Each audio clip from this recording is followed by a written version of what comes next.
విచారం ఏమిటంటే బెంగళూరులో పోలీసులు పర్మిషన్ ఇవ్వకుండా ఆపకుండా వేల మంది ఏమో 1,00,000 మందో ఈ పరేడ్ చేసుకోవడం, సెలబ్రేషన్స్, 11 మంది చనిపోవడం, అంతేకాకుండా 50 మంది ఇంజ్యూర్ అవ్వడం ఏమవుతుంది మన దేశంలో.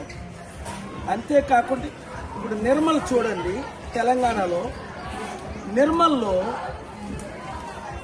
ఒక రైతు బిడ్డ ఎంఆర్ఓ ఆఫీస్కి వెళ్తే పోలీస్ ఆఫీసర్ ఆయన ఎత్తుకొని వెళ్ళడం, ఒక దొంగనో టెర్రరిస్ట్నో తీసుకెళ్ళడం బాగాలేదు.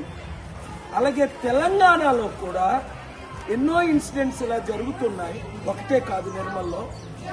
ఇప్పుడు ఆంధ్రప్రదేశ్లో కూడా 5 రోజుల క్రిందట ఘోరంగా పోలీసులు నడి రోడ్డు మీద 3rd డిగ్రీ ఇచ్చి 3 యూత్ని కొట్టడం చట్ట విరుద్ధంగా. నిజంగా ఇది ఆలోచిస్తుంటే చాలా విచారంగా ఉంది, షాక్ అవుతున్నాను. ప్రజాస్వామ్యం ఉందా? మార్పు రావాలా వద్దా? ఆ మార్పు మనమే తేవాలి. నేను వస్తున్నాను వీళ్ళందరి విషయంలో. ఎందుకంటే నాకు మన ప్రపంచ శాంతి సభకు పర్మిషన్ ఇచ్చారా? మనకైతే 1000 మందితో జిమ్ఖానా గ్రౌండ్స్ లో పెట్టుకోవాలో, కళ్ళు మూసుకోవాలో, ప్రీచింగ్ చేయకూడదు, ప్రేయర్స్ తప్ప.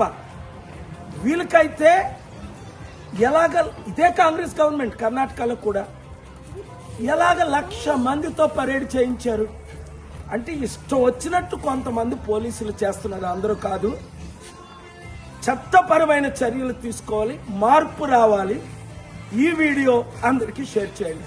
Thank you very much.